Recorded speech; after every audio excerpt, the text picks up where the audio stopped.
de uma forma tão, né, sorrateira, as coisas vão se introduzindo, as coisas vão ocupando espaço, e são novelas, programas televisivos, sites e uma série de coisas que vão colocando valores na nossa mente sem nós observarmos.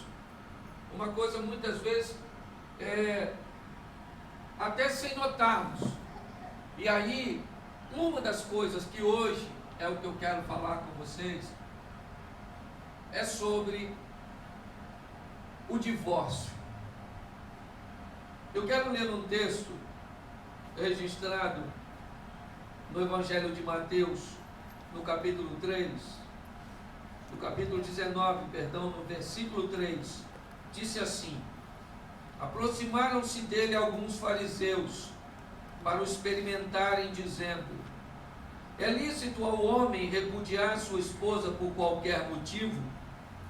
Respondeu-lhe Jesus: não tendes lido que o Criador fez desde o princípio homem e mulher e ordenou: por isso deixará o homem pai e mãe, unir-se-á a sua mulher, e serão os dois uma só carne.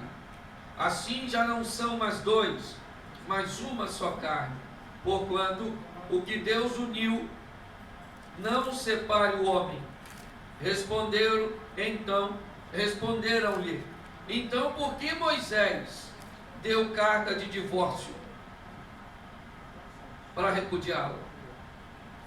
Disse-lhes Jesus: pela dureza dos vossos corações, Moisés vos permitiu repudiar as vossas mulheres, mas não foi assim desde um princípio, ou do princípio.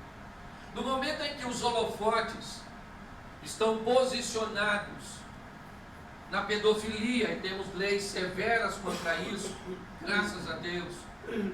No momento em que os holofotes estão posicionados para a violência doméstica, lei como Maria da Penha, né, estão aí funcionando, graças a Deus por isso. Momento em que violência doméstica, pedofilia,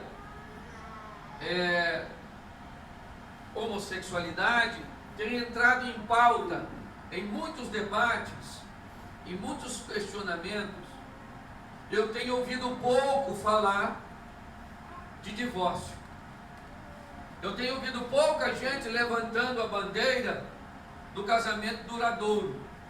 E isso tem chamado muito a minha atenção. Porque a Bíblia dá dois conselhos muito sábios. Solteiro, não case.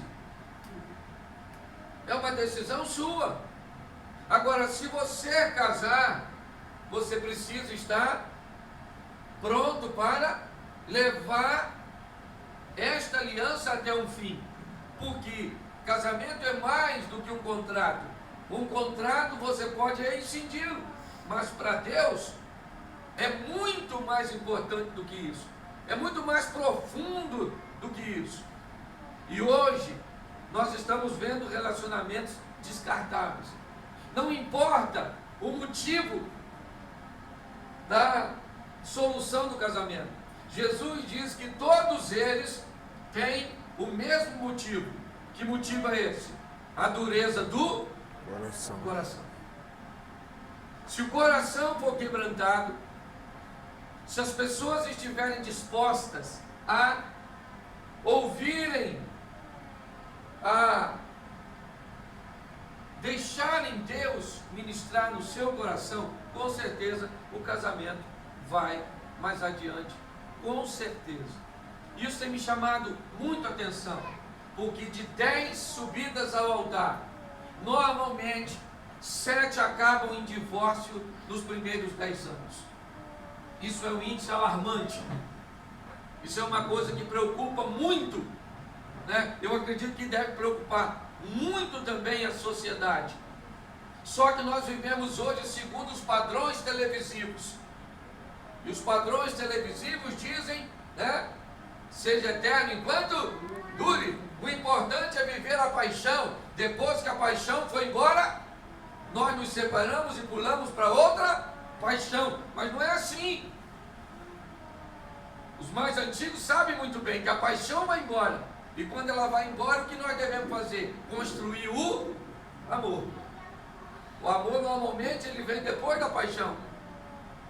Só que quais são os grandes conflitos? Nós temos 4 grandes inimigos do casamento hoje.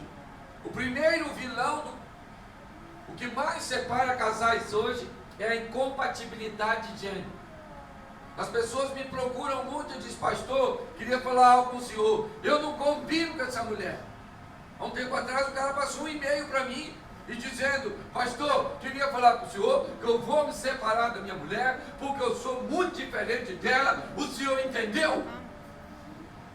E eu respondi o e-mail: eu também sou muito diferente da minha mulher e eu não vou me separar dela, entendeu? E puntuei. E passei de volta para ele, para que ele entendesse que não é fácil para ninguém, não é só para ele.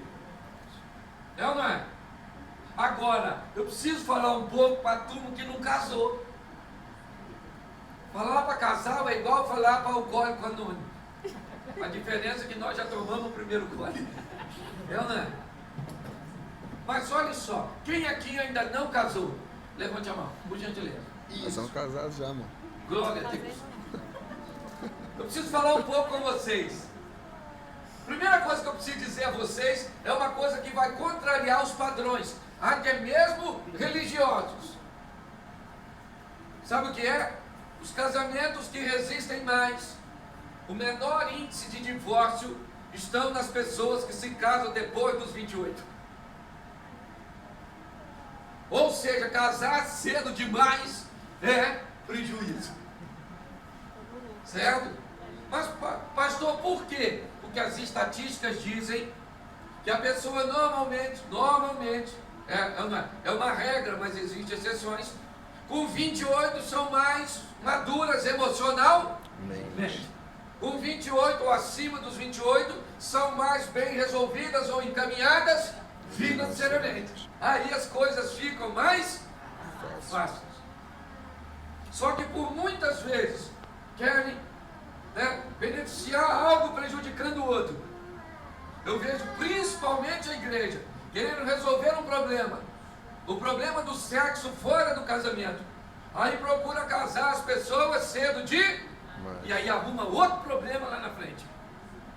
Certo? Então, o que a Bíblia diz quando o assunto é casamento para você que não casou? Primeiro, não tenha pressa. Quer casar com ela? Olha direitinho. Mais do que beleza física. Que beleza física vai embora. É só uma questão de tempo.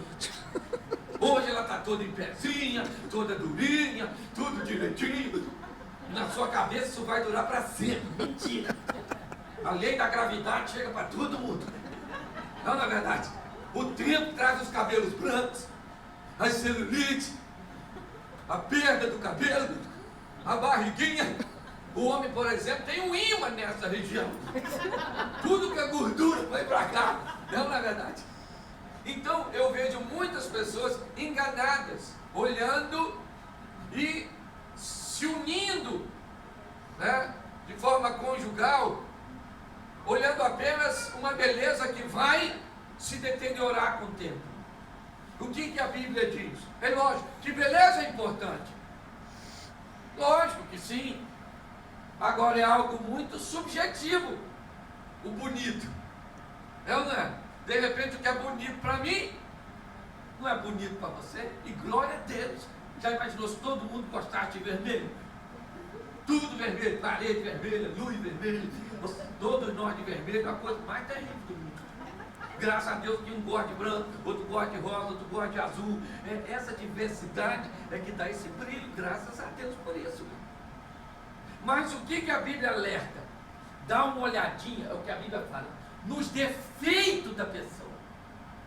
Quando você procurar alguém para casar, alguém para se unir, se eu ainda estou falando para solteiro, já eu falo para se casar. Olha os defeitos, por quê? Porque com virtude não tem ciência para conviver. Nossa, ele é muito bom. Essa parte aí pula. Procura saber qual é o defeito dele. E duas coisas você precisa saber quando você vê um defeito. Primeiro, se você tolera. Segundo, se a outra pessoa está disposta a mudar.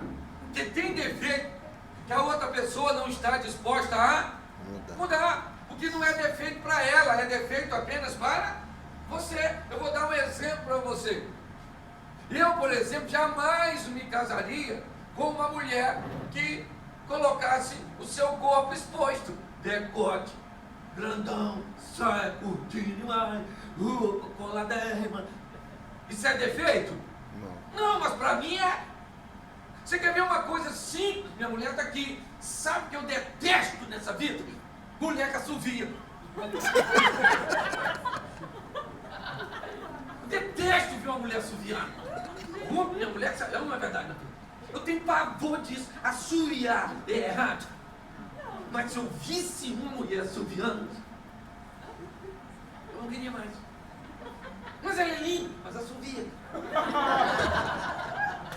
Das duas, uma, ela ia parar de assoviar, ou ia ter que aceitar o assovio. Quando eu não ia aceitar o assovio, casei com uma assovio. Glória a Deus. Entendeu? Então o que eu estou dizendo é que às vezes é algo aparentemente simples, bobo para uma pessoa, é extremamente expressivo e significativo para outra. Mas isso deve ser visto quando? Antes de casar. Você quer casar com ela, ela é linda, encontra contigo todo dia no culto, à noite você vai na casa dela no sábado. Você acha que aquela mulher é de verdade? Não. Vai um dia na casa dela, de manhã. Fala para a mãe dela, chama ela aí. E a hora que ela aparecer lá, papai, não avisa que eu estou aqui não, só não deixa vir despir. Então o que você veio fazer aqui? Uma pesquisa de campo. Eu vim aqui ver o que vai acordar comigo todo dia.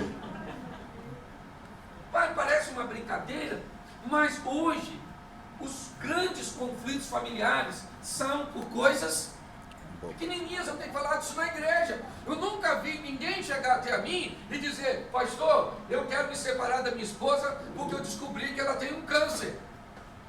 Eu não vejo isso. Que quando o problema é grande, ele traz consigo uma tendência de que o casal se una. Mas quando as coisas pequenininhas começam a somar, vai desgastando, vai trazendo estresse, né? A palavra estresse quer apenas dizer desgaste. É assim que funciona. Um pneu, por exemplo, se você levantá-lo do chão, o pneu de um automóvel, e botá-lo para girar, ele vai desgastar quando? Nunca, porque não existe atrito.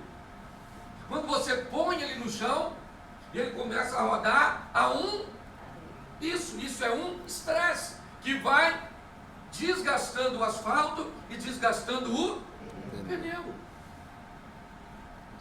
Por isso, hoje, as diferenças é o que mais tem separado casais. E nós precisamos ter uma maturidade para entendermos que somos diferentes, sim. E qual o problema nisso? Agora, é bom você descobrir isso antes de casar. Ele é lindo, gosta de trabalhar? Não. É lindo. É lindo. Daqui a 10 anos, 15 anos, 20 anos, ele não é mais lindo. Ele pode ser bonitinho. É ou não é? Mas lindo, a beleza foi, a beleza física foi embora. Hoje eu vejo muita gente se perdendo nisso, sabe? Casa sem analisar essas coisas.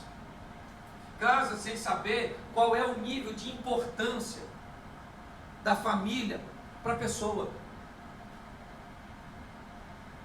Por exemplo, uma menina vem de um lar extremamente estruturado. Os pais, amigos, parceiros, que estão sempre ali acolhendo, dialogando, dando uma força.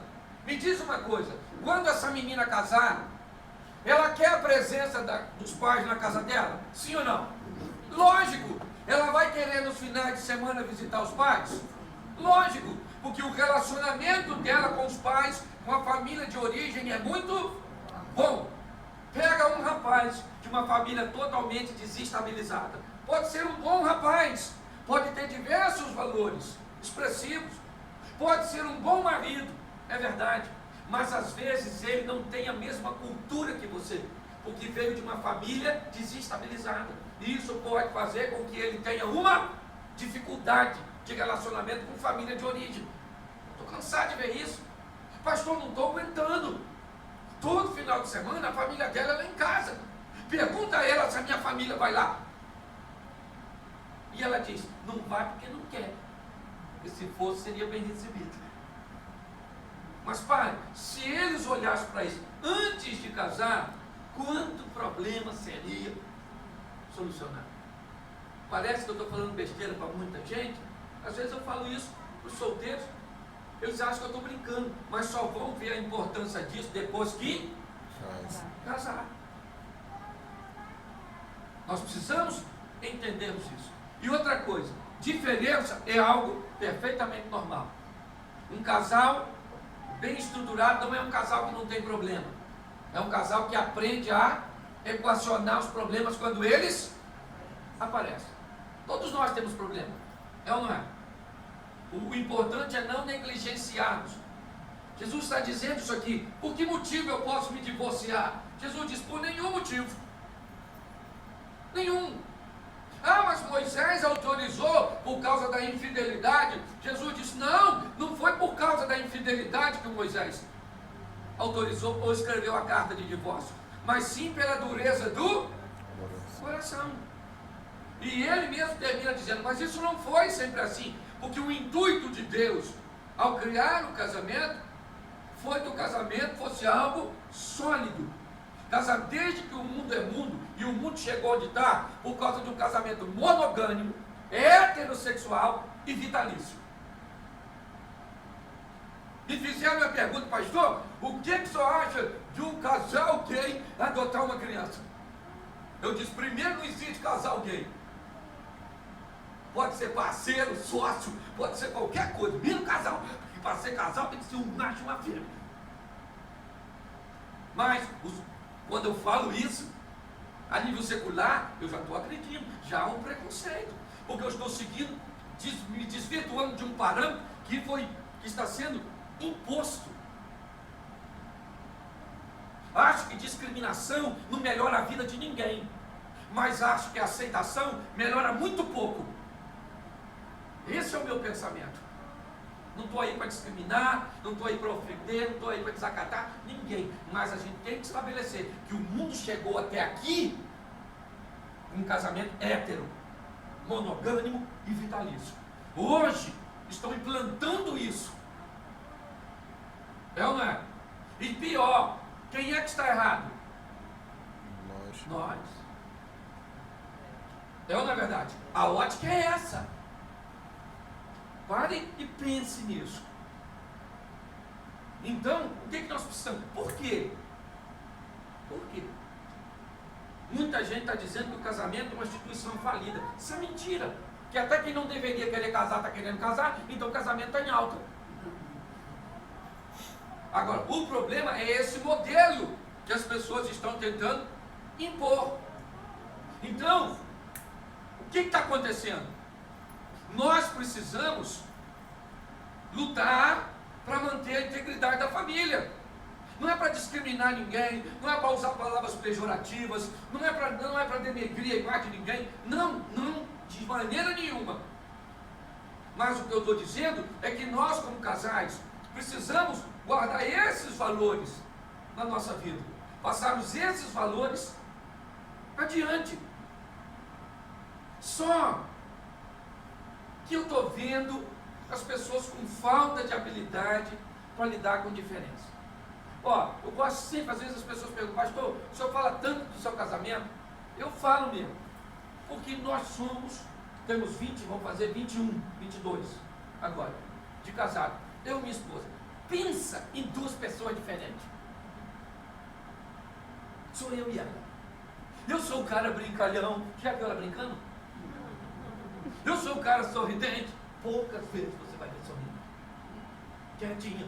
Eu acordo de manhã dando um bom dia pro dia, quer estar chovendo, quer estar calor. Bom dia, dia. Ela acorda de manhã, todo dia parece que está arrependido que não morreu de madrugada. Semblante fechado. Isso é defeito? Não! É o jeito. Tem alguém aqui que acorda de manhã mal-humorado? Levante a mão se tem alguém assim.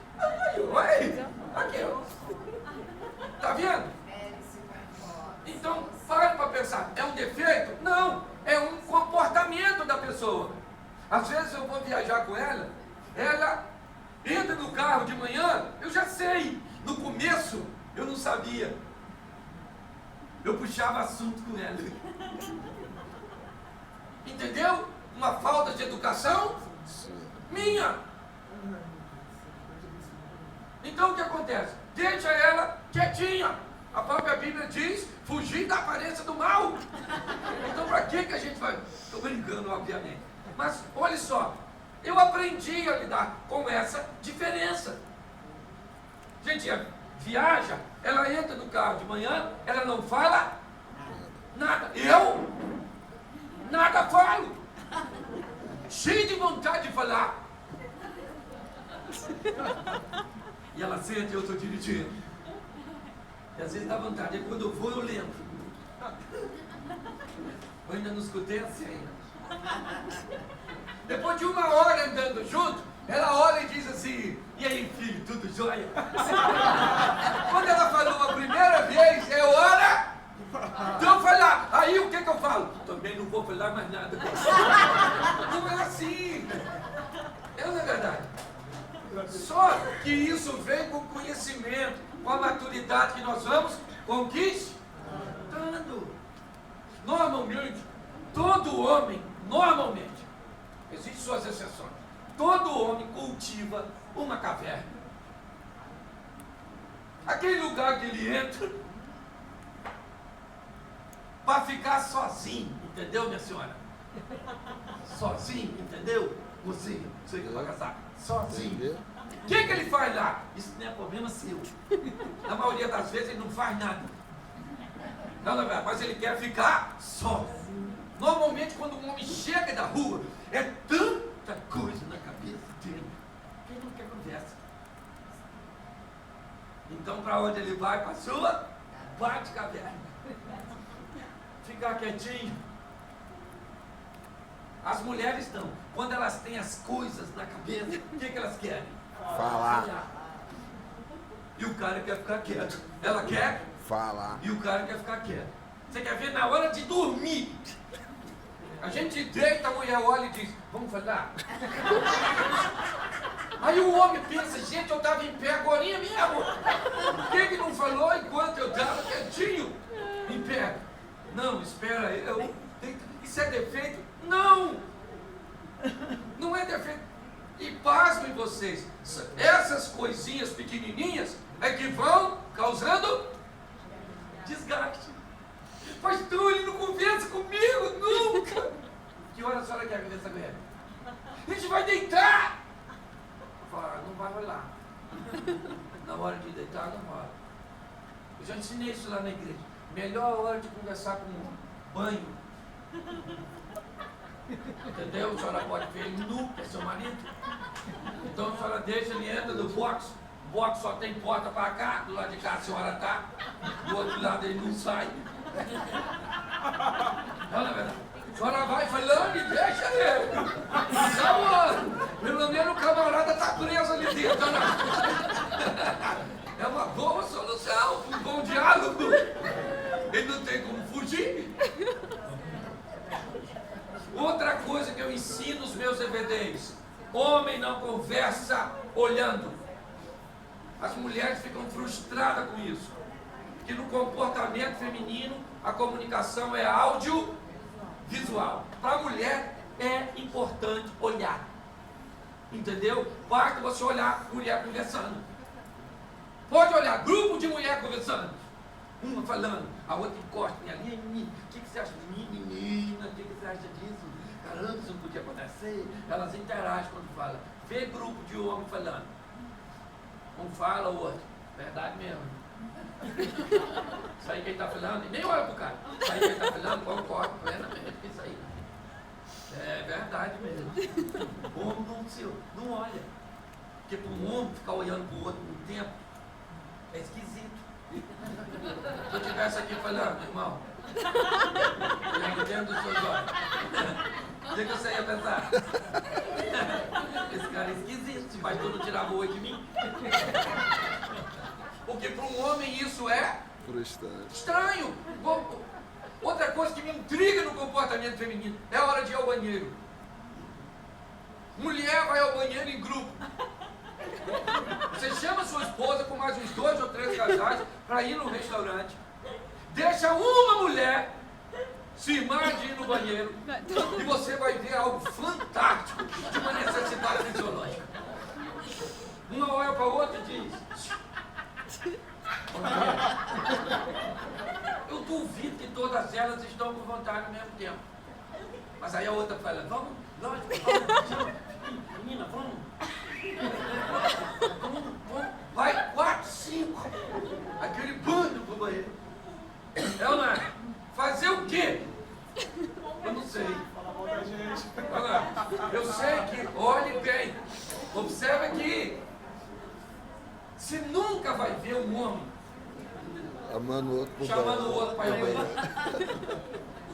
Você vai ver? Um homem fala assim: vamos no banheiro comigo.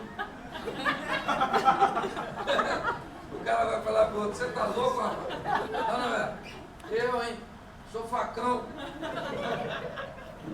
É ou não é? E mais engraçado é a hora de fazer as coisas. Uma mulher senta, as outras ficam tudo pertinho. Isso é inconcebível por nós. Vou explicar uma coisa para vocês. Um homem entra no toalete, tem 5 mictórios. Se tiver um cara naquela ponta, Ele vai na onde ele vai? lá na ponta da... Outra coisa, ele está urinando. Esse raio de ação aqui, ó. Ninguém se aproxima. O homem já sabe que é assim, ou não é? E se o cara chegar do lado, você está no mictório, automaticamente você já olha. Olhando o quê? Olhando o quê? Irmão, você está no lugar errado, na hora errada. Olhando o quê? Se der mais um passo, o bicho vai ficar feio do seu lado. Então são diferençazinhas que nós muitas vezes não vamos percebendo e que vamos tratando tais diferenças como se fossem defeitos. E aí as pessoas vêm trazer para mim coisas que não são defeitos. Pastor, meu marido não conversa. Quando eu vou investigar, não é que ele não conversa, é que ela só quer conversar com ele na hora inadequada, errada. Ah, pastor, minha mulher não quer fazer assim. Não é isso. São as pessoas que não estão sabendo lidar com essas diferenças. Eu aprendi há poucos dias. Eu falei isso na igreja. Eu aconselhava casal. Os casais me procuravam, traziam consigo seus problemas, eu analisava, e baseado em informações, né, eu então oferecia um aconselhamento. Depois eu vi que tinha uma maneira melhor. Então hoje, o que eu faço normalmente? Primeiro, o casal chega, a gente senta os dois. Porque a primeira área a ser atingida num casamento, ou seja, quando um problema aparece, existe uma área que ela funciona como uma febre. O que é a febre? A febre é um sintoma de uma Doença. infecção. Algo está errado, o corpo emite um sinal de alerta e a pessoa vai investigar onde é que está localizada a infecção. Quando o assunto é casamento, existe uma área que nós também poderíamos denominar a área febril do relacionamento. Sabe qual é? A comunicação. Quando qualquer problema está para ser instaurado no relacionamento, a comunicação dá o alerta. Problema à vista. Como é que a comunicação faz? Ela começa a ficar truncada, a ficar pejorativa. Você começa a optar por não falar mais. Você quer manter um certo nível de distância. Quando isso começar a acontecer, isso é um sinal de alerta. Seu casamento está em perigo. Porque nós precisamos do diálogo. Ele é importante. Até mesmo quando ele não é bem feito, ainda assim ele é importante. Porque pior que um diálogo mal feito é a ausência de um diálogo. A ausência do diálogo é a última instância. Quando o casal diz, não vamos falar mais sobre este assunto, se esta frase foi emitida depois de uma solução, joia. Tratamos, acabou. Então não vamos mexer mais nesse assunto. Resolvido. Mas quando o casal diz, vamos parar de conversar sobre isso, não vamos mexer mais nisso, e não foi porque o problema se resolveu, aquilo ali vai se potencializar. Aquilo ali vai se fortalecer e ele vai criar uma erupção em outro momento e pode ser extremamente devastador. Já vi muita gente dizer, eu te perdoo, mas não perdoou. Isso está encerrado. Mas não estava. Era só uma questão de tempo até explodir em outro momento, um efeito muito devastador que o anterior. Então, se existe diferença? Sim. Elas são reais? Sim. Como eu vou fazer para tratar com elas? Um diálogo bem feito, claro, objetivo, de coração aberto, tendo tempo para ouvir. Por isso que eu descobri que tinha algo a fazer melhor do que aconselhar os casais. Era fazer esses casais ouvirem. Então a melhor coisa a fazer, você que às vezes tem a oportunidade, vou te dar uma dica. Senta o casal à direita, senta o outro à esquerda e pergunta, sabe, para ele assim, como é que está seu casamento? E deixa ele falar, e segura ela, porque quando ele começa a falar, ela tenta interromper. É assim no diálogo nosso.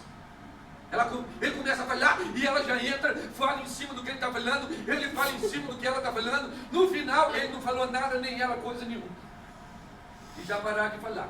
Então quando um fala, você fala, deixa ele falar, tá bom? Aí ele vai falando, ele vai falando, ele vai falando, ele vai falando, ele vai falando, e ela vai se contendo. É importante que ela vai juntando tudo. Quando ele acaba de falar, você diz, agora deixa ela falar. Aí ela fala, aí ela fala, aí ela fala, aí ela fala, aí ela fala. Acabou de falar? Acabou de falar. Então acabou de falar. Agora eu vou falar. Aí eles pensam que eu vou dar um conselho. Aí eu pergunto para ele, me diz 10 coisas que ela pode falar para melhorar o casamento de vocês. Que ela pode fazer. Aí ele fala 10 coisas. E eu vou anotando as 10 coisas. Isso, se ela fizer essas 10, melhora. Ele diz, e muito. Eu digo, agora você vai falar 10 coisas que ele pode fazer para melhorar o casamento.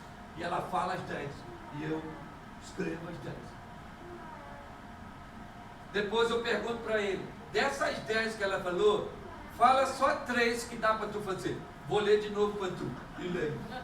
Aí ele fala exatamente assim, ó, essa aí eu faço. Essa aqui eu faço. Essa outra aí não faço não. Essa aí eu não faço não. Não tem nem tempo para fazer isso. Se eu acho uma maior besteira fazer isso. Essa outra aqui eu faço. Essa aqui eu não faço. Ele numera 3. Essas 3 dá para você fazer? Dá.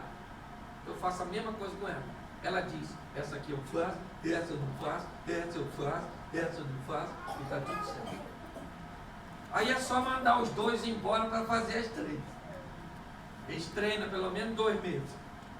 2 meses depois, eles voltam para aconselhar. Certo? E aí então, o que você faz? Pergunta, fizeram os 3? Fiz, muito difícil, hein? Mas fizeram. Melhorou um pouquinho. Eu digo, pois é, ainda tem mais 7. Desses 7 que sobrou, dá para juntar os 3 mais 2? Dá, esses 2 aí a gente faz aí. Já estamos acostumando a fazer esses 3 mais 2, não vai custar nada. No final das contas, o problema se resolveu. Eles deram um conselho para ele mesmo. E eu sou o melhor conselheiro do mundo. E não tem conselho nenhum. Porque a solução do seu casamento está com quem? Com você mesmo. Está na sua mão. É isso, é nessa tecla que eu tenho batido. Não existe casamento perfeito. O que eu preciso saber é como lidar com a situação. Eu vi uma moça contando uma história da seguinte: o cara, a mãe dele, sabe aquela mãe exemplar na cozinha? Nós ainda temos umas derradeiras. Não é? Aquela fogo de fogão. Hoje em dia é tudo micro-ondas. Não é? Mas ainda tem. Aí o homem é criado por essa mulher. Esse cara era assim. Aí ele casou. A mãezinha fazia uma comidinha. Mas o principal da mãe, sabe o que era? Era o café da manhã. A mãe levantava de manhã, botava água em fogo baixo, saía para comprar o pão, depois de tê-lo acordado. Enquanto ele lavava o rosto, escovava o dente, se arrumava, ela voltava com o pão, a água já estava fervendo. Ela passava o cafezinho, pãozinho, botava na mesinha e ele sentava para tomar um cafezinho com ela todo santo dia. Esse abençoado casou. Lua de mel, tudo tranquilo, restaurante, do hotel, mamãozinho, uvinha, iogurte. Voltou para casa no domingo para começar a trabalhar segunda-feira. Segunda-feira acorda ele.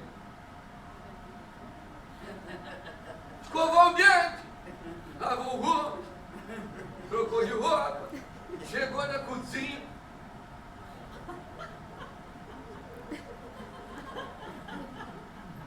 Ué, gente, não tem nada aqui não. Café, pãozinho. Foi no quarto, olhou a mulher dele, dormindo. Ele tossiu. Aí ela fez assim: moço, fecha a porta quando você sair, viu? Ele foi embora revoltadérrimo, porque a mulher dele não fez o pãozinho, não fez café, não botou na mesa. Pior, ele gostava da companhia, de sentar com ele. Não tinha nada disso. Pois bem, uma semana depois, ele pensa em largar a mulher. Não dá para viver com a mulher que não faz o café igual a minha mãe fazia. Não perguntou nada se ela ia fazer antes de casar. Mas depois que casou, queria que ela fizesse. Conclusão, foi buscar conselho. Quero resolver esse problema. Maneira mais sábia de resolver esse problema: acorda meia hora mais cedo, põe a água para ferver no fogo. Tu vai na padaria, compra o pão, vem, passa o café, pede sua mulher para acordar para tomar um café contigo. Ela toma um café contigo, tu vai trabalhar E ela volta a dormir. Dava para fazer assim? Dava, porque ele fez. Porque você tem que entender, tem mulher que não sabe fazer nada na cozinha. Tem mulher que vai fazer café, queima água. Tão ruim que a mulher é não é verdade? Você está rindo, mas é verdade. Então, o que a gente precisa fazer? É ter um pouco mais de habilidade para lidar com essa diferença. Você que está namorando aí, Dá uma olhada nessas coisas. Porque antes de casar, gente, a gente veste uma máscarazinha, né? Não veste antes de casar? Claro que veste. É ou não é? Ele chega na sua casa, você está desarrumada. O que você faz? Mãe, segura ele aí. Não me assim, peraí. Uma máscarazinha. Você lembra do seu marido, você que é casado? Você lembra do seu marido quando era namorado seu, ter soltado um gás perto de tu? Ele não fazia isso. Você era um assinte, uma afronta. Ele segurava, apertado. Quando ele não aguentava, ele falava assim, amor, espera aí um pouquinho que eu vou ali, resolver o problema. Ele ia no canto, fazia. Casa com ele, filho. Toda hora, Eu, pelo amor E de vez em quando ele pode deixar escapar alguma coisa. de calma. E olha pra Tu tu, tá diz. falando dele. Ou o gato. O cachorro. As máscaras. Gente, cuidado. Por isso, casamento é para sempre. Certo? Então escolha direitinho, não tenha pressa. Ah, pastor, eu já estou com 20 e poucos anos, já estou naquele versículo bíblico, aquele que vier a mim de maneira nenhuma lançarei fora. Não tenha pressa. Pior que solteiro é Mal mal casado. casado. Quem já viveu isso sabe o que eu estou falando. Então não tenha pressa, certo? Esse é o objetivo. Como eu disse, aqui não é um culto, né, em si. É um momento de um bate-papo, é um momento de brincarmos um pouco com essas coisas e com o objetivo, certo? Uma vez por mês nós estamos aqui, acreditamos que Deus tem aberto as portas para estarmos aqui, certo? Tem usado, né, o irmão Carlos e sua esposa, e graças a Deus por isso. Eu queria que no próximo mês nós vamos estar aqui novamente. E eu queria que você convidasse outras pessoas para estar. É o momento que nós vamos ter um momentozinho, porque queira ou não queira, somos crentes. E não existe reunião de crente. Não tenha sem comida. Olha, a turma não bebe não. Marcou. Certo? Então eu queria. Qual é o objetivo dessas reuniões, pastor? O objetivo é abençoar a sua casa, abençoar a sua família, abençoar o seu casamento, seus filhos. É trazer um pouco mais de vida, sabe? Que essa sociedade dinâmica e ativista quer tirar. Hoje nós temos que trabalhar tanto para ter tanta coisa, para sermos felizes. Quanto mais a indústria do entretenimento nunca foi tão expansiva e o homem nunca foi tão triste como é hoje, tão sozinho. Essa que é a verdade. Hoje os jogos, a internet entram e às vezes nossos filhos, maridos ou esposa, fica conversando com estranho até 3 horas da manhã na internet, com gente que não sabe nem quem é. E às vezes não tem tempo mais para conversar, para um bate-papo, para uma coisa. Eu gostaria de resgatarmos aqueles momentos tão simples da nossa vida. A pipoca na sala. É ou não é? Aquela coisa simples, que parece simples, mas que traz proximidade. Há um tempo atrás, numa pregação minha, eu falei do piolho. Que hoje a gente quase não vê piolho mais. E que piolho era uma bênção. Mas por quê, pastor? Que nojeira piolho? Pode ser até. A turma, bem antigamente, século XVII, raspava a cabeça. Exatamente para não ter piolho. Mas eu sempre gostei do piolho. Mas por quê, pastor? Porque o piolho fazia com que nós estivéssemos no colinho da mamãe, da titia, por horas. Quem aqui teve piolho, levante a mão. Olha que benção. É ou não é? Mas naquela época já tinham as mães ocupadas. Se tivesse piolho, botavam no sítio. Lembra do pó branco? E botavam um lenço na cabeça da gente. E falavam que a gente não podia coçar, porque se botasse a mão na boca, morria. E a gente ficava com aquele pó branco de lenço e os bicos tudo revoltado. Hoje nem piolho tem mais, gente. Eu lembro da minha tia que me criou catando piolho em mim.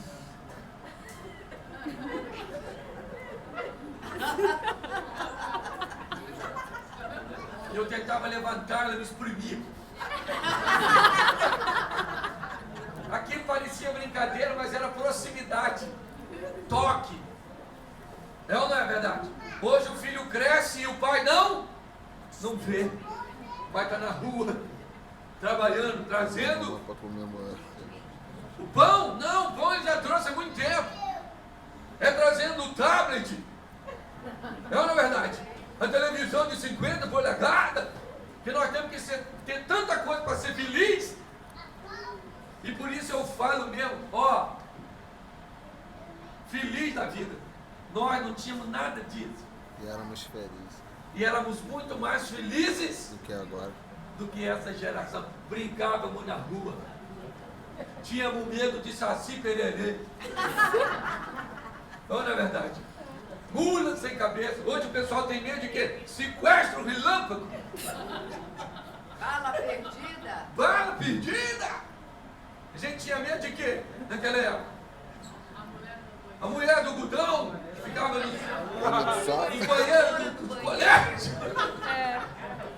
Hoje, do pedófilo. Não, não é? Esse mundo está de cabeça para baixo. E nós estamos aí, lutando na contramão do mundo. Um homem querendo casar com um homem. E a gente dizendo, gente, para com isso. Deixa esse troço quieto, meu Deus do céu. É homem, mulher, homem, mulher. Se homem e mulher já está difícil. Imagine um homem com um homem. Um da humanidade vai com a mulher casando com a outra. Ah, eu estou apaixonado, mulher. Sim, mas não dá sequência no mundo. Mulher com mulher dá jacaré. Mas eu sou ultrapassado, retrógrado. Eu sou alguém. Não, eu sou alguém que luta para a família com muito orgulho. Respeitando todo mundo. Respeitando, mas eu posso expressar minha opinião. Não é verdade? E procuro fazê-la de uma forma não ofensiva. É assim. Então você fica de pé. Ô Tina, Na azul. aquele bolo ali é o que eu estou pensando? É, rapaz, então eu queria que você ficasse de pé. Minha esposa fica mais experiente, entendeu? E mais valiosa Tá na como azul, tá vinho. vendo? Acho que a bateria Na quinta-feira, como na quinta, eu estou indo para os Estados Unidos, eu não vou estar com ela nessa data. Eu viajo no finalzinho da tarde. Ainda bem, deu para gravar tudo. Nós vamos comemorar hoje também o aniversário de minha esposa. Não vou falar quantos anos está fazendo, só queria dizer que os anos não têm ofuscado em nada a beleza desta mulher. Entendeu?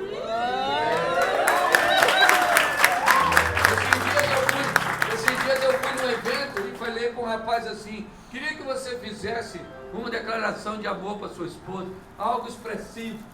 E o rapaz então veio à frente, pegou o microfone e disse assim para a mulher dele, eu cavo, tu cava, ele cava, nós cavamos, vós caveis, eles cavam. Ele olhou para mim e disse, pastor, pode não ser bonito, mas é profundo. Então eu quero agradecer a Deus por mais um ano de vida da minha esposa. Vem aqui, minha querida. Amém, Jesus. Amém? Amém. Deus continue nos abençoando, Amém. nos dando força para lutarmos, né? O ministério não é só meu, eu também da minha esposa. Quero agradecer a Tina que teve essa ideia, né, de homenagearmos aqui. Isso, então vem aqui. Isso. Muito obrigado. Isso.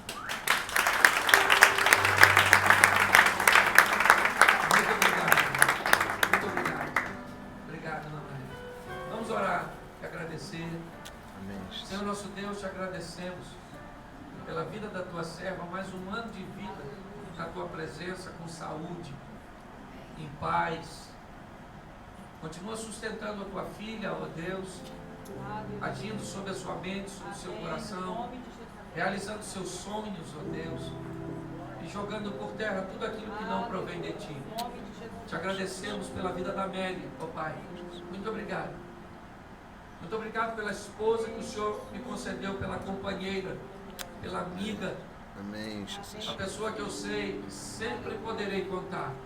Amém, Jesus. Muito obrigado, Senhor, por este momento, pelas pessoas que estão participando deste momento conosco. Muito obrigado a Deus por tudo aquilo que o Senhor está fazendo neste lugar. Abençoa o irmão Carlos, a irmã Marlene. Abençoa, Senhor, este condomínio. Muito obrigado, Senhor, pelas pessoas que se dispuseram a estar aqui. Que esse trabalho possa tomar uma dimensão maior, não para difundirmos uma religião, não é isso. Não para fazermos uma propaganda da nossa igreja, não é isso. Mas para levarmos um sorriso às pessoas. Mas junto com o sorriso, uma palavra que pode mudar a vida, pode mudar a história, que Amém. pode apresentar um Cristo Salvador. Não um Cristo religioso, não. Uma palavra que tem autoridade e poder para mudar a história das famílias, para levar para nossa casa o que o dinheiro não pode levar, o que os bens materiais não podem levar, para levar a paz e a felicidade. Muito obrigado por tudo, Senhor. Te louvamos e te agradecemos, em nome de Jesus. Amém. Muito obrigado. Vamos cantar o parabéns? Hã?